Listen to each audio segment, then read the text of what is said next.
ไอ้ตาจะยิงโดดหรอฮะ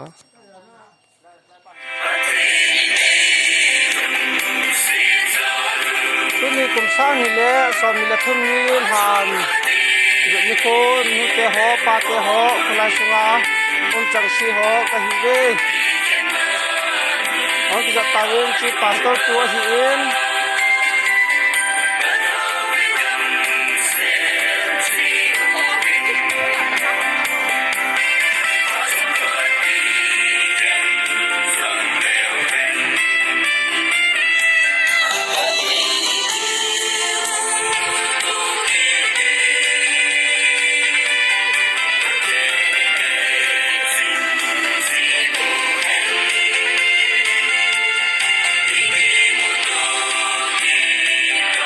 จนกระทั่งที่เหี้ยจนกระทั่งที่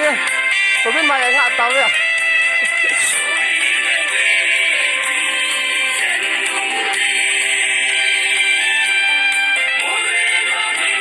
ฮะ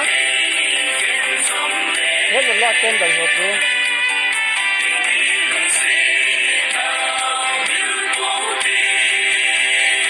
ฮะเขาจะมีแต่หัวไตหางยุบพัด